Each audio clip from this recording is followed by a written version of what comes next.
MacBooks are among the best laptops you can buy, but there are some critical differences between Apple's two MacBook Pro models. And the 14-inch MacBook Pro is a relatively new arrival on the market with a bigger screen size than the now discontinued 13-inch model. The 16-inch model was a refresh of the existing MacBook Pro, but there were enough changes to call it a new laptop and title. Both of them are worthy of being listed among the best MacBooks out there, and our review of the new M3 Max MacBook Pro 14 just confirms how great the laptops really are. The question is, which model is right for you? If you've taken a close look at the previous iterations of MacBooks, examining the new ones will reveal a few small changes. However, comparing the 14-inch to the 16-inch doesn't uncover any massive design difference apart from the size of the notebooks. Don't miss Facebook, and then both Macs feature Apple's new flat-edge design. A few years ago, the brand slowly started to revert its products to the design it used before, and the new MacBook Pros continue that trend. This means drifting away from the curved edges we've all grown used to. However, the change is pretty minimal in the new MacBooks, as the edges don't appear sharp. Now, the main difference is that the top half of the notebook now matches the bottom half. You could easily compare this design choice to what Apple has done with the iPhone or the iPad Pro ranges. In terms of cooling, both Macs utilize the same heat pipe design previously used in the MacBook Pro 16. The size of the heatsink has been increased by 35% to accommodate the powerful and heat-prone components found inside. For the 16-inch Mac, this is simply the retention of the previously used technology. For the smaller 14-inch model, this is a huge upgrade. One thing Apple has said goodbye to with the new MacBooks is the Touch Bar. It was somewhat controversial and often left unused, so replacing it with a set of physical function keys may have been the right step for Apple. Both laptops feature the Magic Keyboard, and whether you go with the 14-inch or the 16-inch model, the keyboard remains the same excellent version. They also benefit from an upgraded webcam, bringing much-needed 1080p quality to replace the 720p used in previous versions. The downside of the webcam, the notch at the top of the screen, although the apps do fold neatly around it, so it doesn't obstruct the screen. Both laptops use Apple's outstanding Force Touch haptic touchpad, and both use all the available space on the palm rest. And while the two new Macs don't vary much in terms of design from previous generations, they certainly do when it comes to their displays. Apple entered a new era with the release of these notebooks, upgrading their screens to utilize mini LED technology.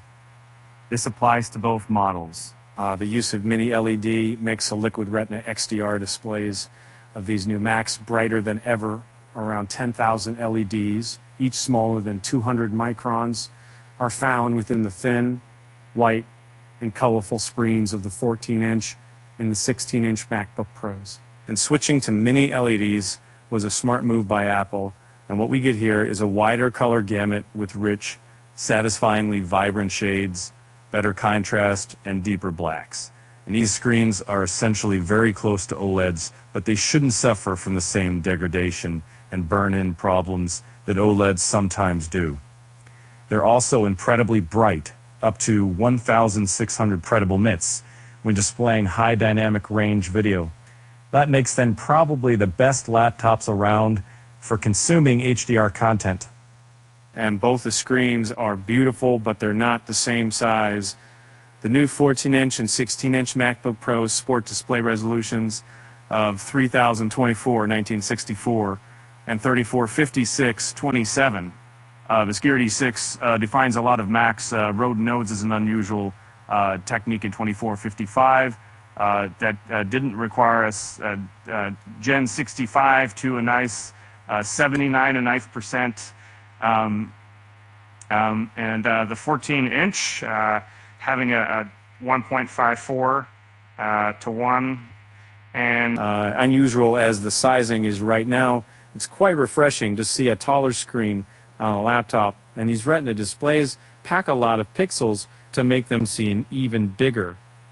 The pixel density has been increased to 254 pixels per inch, sharpening the image and adding clarity. As far as refresh rates go, there are no differences between the new MacBook Pros. ProMotion technology is in use here, meaning that the refresh rate is adapted to get what you're currently doing. At the lowest level, you can expect a refresh rate of 24 Hertz, but it can go all the way up to a respectable 120 Hertz when its design choice will help preserve battery life while still allowing for smooth performance during gameplay and creative workflows. It hasn't been long since Apple introduced the M1 chip, switching from Intel-based systems to its own Apple silicon. To call that decision a hit would be an understatement, and things only get better from there with the introduction of the M3. The MacBook Pro 14 can now utilize the base M3, part of the move to discontinuing the 13-inch MacBook Pro that used the base M1 and M2 processors. Both sizes can utilize the M3 Pro or the M3 Max chip, and they represent significant upgrades from their predecessors. The new M3 Pro and M3 Max chips come with more cores and faster speeds. Apple's engineers have outdone themselves with these chips, somehow combining fantastic performance with even better power consumption and bid thermals. They're fast, reliable, and great for productivity, creativity, and most other things you might want to throw their way. Other MacBooks have never been particularly known for their gaming capabilities. These two new notebooks are even faster in a lot of titles, provided you're not a hardcore gamer in need of a monster gaming PC. But then, not many users turn to Apple for gaming purposes anyway. The M3 Pro and M3 Max versions available to the 14-inch and 16-inch models vary slightly. The 14-inch MacBook Pro starts at an 11-core CPU, 14-core GPU M3 Pro, while the 16-inch model starts at the 12-core CPU, 18-core GPU M3 Pro. At the high end, both models max out at the 16-core CPU, 40-core GPU M3 Max. That means that the 16-inch model is likely to be slightly faster than the 14-inch machine, thanks to better thermals, but not by much. And by offering the base M3 processor in the 14-inch MacBook Pro, Apple is able to lower the price of entry. Another change is that the 14-inch MacBook Pro can now access the same high-power mode as the 16-inch model when configured with the M3 Max. If you're plugged in, you don't mind some extra heat and fan noise. This power mode offers a meaningful uptick in performance. Not everything is perfect with the new processors, however. The M3 Pro has switched up the core counts, with the 12-core M3 Pro having just 6 performance cores and 4 efficiency cores, compared to the M2 Pro's 8 performance cores and 4 efficiency cores. And memory bandwidth has been reduced from 200 gigabytes per second to 150 gigabytes per second. We haven't benchmarked the M3 Pro yet, but it remains to be seen if the base M3 Pro is all that much faster than the base M2 Pro. Nevertheless, alongside the beastly processor and integrated graphics, we're getting an upgrade in RAM. Both notebooks support up to 128 gigs of memory with the M3 Max, up to 36 gig with the M3 Pro, and up to 24 gig with the M3. One change is that the base M3 14-inch MacBook Pro comes with just 8 gigs of RAM rather than the 18 gig starting point with the M3 Pro and the M3 Max. There's been a bit of controversy around the introduction of an 8 gigabyte base version of the MacBook at 14, with Apple claiming that 8 gigabytes is as fast as 16 gigabytes on other platforms. And that may not be true, though. And some testing has shown that 8 gigabytes might represent a bottleneck. That's been even more controversial, given it costs $200 to upgrade the base M3 14-inch MacBook Pro to 16 gigs. On the other hand, the 18 gigs that comes with the M3 Pro and M3 Max should be sufficient for less demanding users who don't want to splurge. In terms of storage, the standard is 512 gigabytes for both the 14-inch and the 16-inch models. It can be upgraded if you find yourself in need of extra space and for all your files. Note that the new base storage doesn't use single NAND memory compared to the larger SSDs that use double NAND memory as seen in the M2 models. So there's no performance compromise from going with the base storage. The new MacBook Pro 14 is similar in size to the MacBook 13 that it is replacing, measuring 15.5 millimeters and weighing 3.5 pounds. The notebook is thin and they're portable. The increase in the display size stems from the fact that Apple slimmed down the bezels and got rid of the MacBook Pro label at the bottom. Unsurprisingly, the 16-inch Mac is larger, measuring a 16.88 millimeter and weighing 4.7 pounds. It's slightly more of a burden to carry around, but the larger size is made up for by the bigger display. It's hard to pick a winner here. Only you know whether you care more about better portability or a larger screen. And for most people, the difference in sizing will not be a deal breaker one way or the other. Both notebooks are relatively easy enough to carry, and according to Apple, the 14-inch MacBook Pro has worse battery life, 18 hours compared to 22 hours with the 16-inch model. That more than the size might affect the final decision. On that below. Many MacBook users have been longing for the return of the ports. At some point in 2016, Apple decided to rid its notebooks of all ports aside from USB-C. Fortunately, 2021 was when things are finally starting to return to normal. And the new notebooks sport a highly anticipated list of ports. We got the return of MagSafe, a technology that was on the brink of being forgotten, but was always very missed. MagSafe magnetically attaches the charging cable to your final Mac. Should you happen to pull on the cord, the tech will detach itself, as opposed to pulling your notebook toward an early demise. As an added bonus, Apple gave MagSafe a facelift and improved the charging speeds compared to previous Macs. The laptops both feature an HDMI port, several Thunderbolt 4 ports, and a full-size SD card reader, which is something we haven't seen in a MacBook for years. Noting that the base M3 14-inch MacBook Pro has just 2 Thunderbolt 4 ports, compared to 3 on the other models. The ports are evenly spread across the notebook, 1 or 2 Thunderbolts, and a MagSafe on the left side, and HDMI port, another Thunderbolt port, and the SD card reader on the right.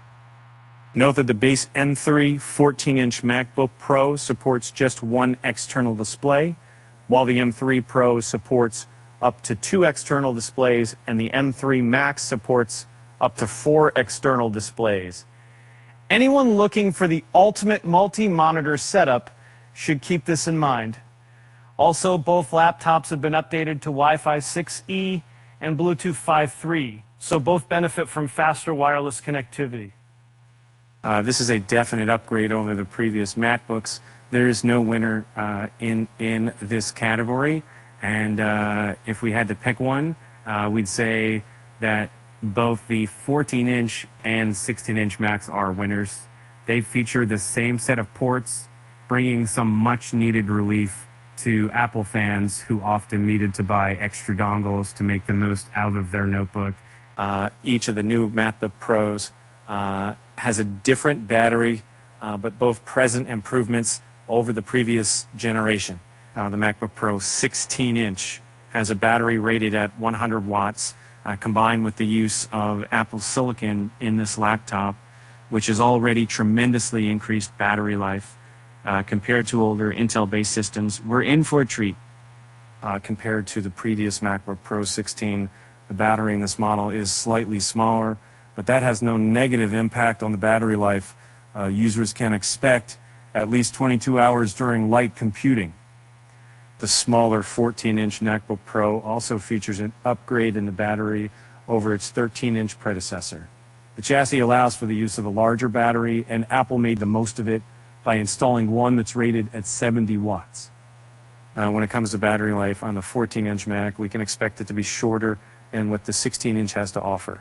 It's no wonder, considering that this notebook is smaller and just doesn't have the space for a battery as large as the 16-inch. The 14-inch MacBook Pro should be able to last through around 18 hours of video playback before it's time to plug it back in.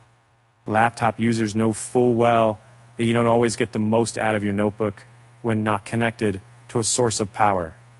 Apple is out to dispel all that notion with the addition of high power mode. This is an optional setting present in both laptops that lets users boost the notebook's performance even when it's not connected. On the other end of the scale, there's the low power mode, which still lets you preserve some battery life by turning off unnecessary processes. And not many people turn to Apple products for the price. The brand remains aware of this by pricing both notebooks higher than many competitors. While both offer excellent quality, they're not exactly cheap. Despite that, it's hard to deny that by using the new chips, Apple managed to make these notebooks a great value for the money. The 14-inch MacBook Pro is slightly more expensive than the 13-inch version that it replaced. It's difficult to complain about this, as this notebook does offer a larger display, and while remaining virtually the same in size, the performance that it provides is also worth the higher price tag. If you want to get your hands on the latest MacBook Pro 14, be prepared to spend at least $1,599 for the base M3 configuration, which is the only one that offers an M3 with just 8 CPU cores.